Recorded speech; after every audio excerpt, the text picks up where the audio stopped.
ধারণা করে কথা বলা নিষেধ ইসলামে। ওয়া ইন্না যান্না লা ইউগনি মিনাল হাক্কি শাইআ, আল্লাহ বলেন ধারণা কখনো সত্যের বিকল্প হতে পারে না। আপনাকে সত্যটা জেনে বলতে হবে। আমরা এরকম সমাজে অনেক করি, অনেক আপনি পাবেন। ধরেন যে আপনাকে আপনার এক বন্ধু দেখলো, রিকশা দিয়ে যাচ্ছেন, আপনার পাশে এক নারী বসা, তো সে অনেক কিছু খারাপ ধারণা করতে পারে। এরকম হয় না সমাজে? তেমন হতে পারে যে আপনি আপনার ছোট বোনকে নিয়ে বেরিয়েছেন, হতে পারে না? কিন্তু আপনি তো একটা ধারণা করে ফেললেন অন্য কিছু। বা আপনার ভাগ্নিকে নিয়ে বের হয়েছেন, আপনার আপন খালাকে নিয়ে বেরিয়েছেন কোনো কাজে, ডাক্তারের কাছে, কিছু একটা হতে পারে। কিন্তু তাকে দেখেই আমি এদিক সেদিক বলতে আরম্ভ করলাম যে ওকে তো দেখছি এরকম এরকম এরকম। আছে না নাই? আমাদের সমাজে আমি দেখেছি যে কারো যদি ঠোঁট কালো হয় তো মানুষ ধারণা করে নেয় লোকটা মনে হয় সিগারেট খায়।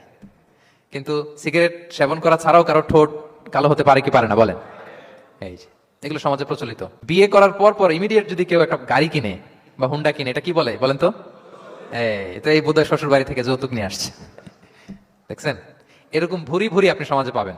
আন্দাজে ধারণার উপরে আমরা অনেক কথা বলে ফেলি, কিন্তু নিশ্চিত না হয়ে আপনি কোনো কমেন্টসে যেতে পারবেন না, এটা একেবারে নিষেধ।